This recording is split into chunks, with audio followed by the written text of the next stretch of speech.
wanyiswe wakabi wakunda umunsi ku wundi wabasezeranyije ko ibidakwiye byose nta na kimwe kivuyemo azabivuga nzabivuga ngiye rwose ku bintu bidakwiye tolerance bari zero bari zero.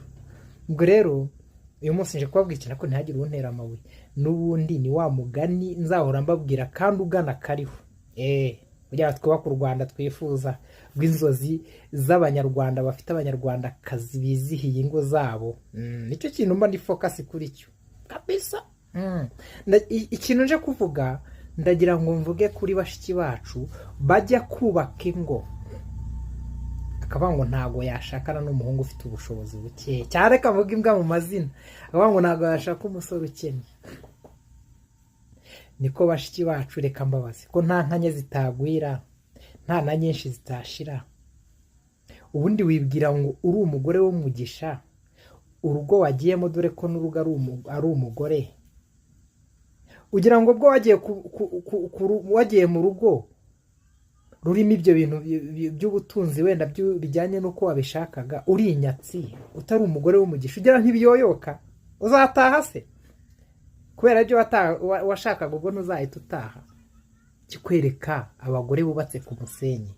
Nanone nongera kukubwira ngo niba uri umugore w'umugisha ntacyo ufite mu rwego rwa financial cyangwa ubushobozi uzajya mu rugo kubera uri umugisha n'ubundi bya bintu natanye bavuga ngo nta nkanye zitagwira inka zigwire mutunganirwe kubera iki uri umugore w'umugisha.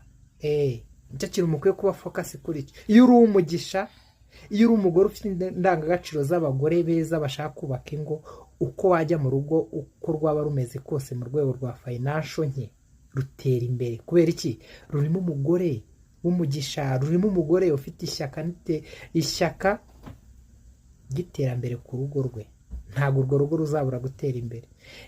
Mwibuke guflowinga video zanjye kuri Bandebe Empire mujye no kuri YouTube channel yanjye kuri Bandebe Empire mukore subscribe ndabakunda cyane ciao ariko mujye mushyiraho comment sikora comment mbona undi mwabaye muti kanigendere.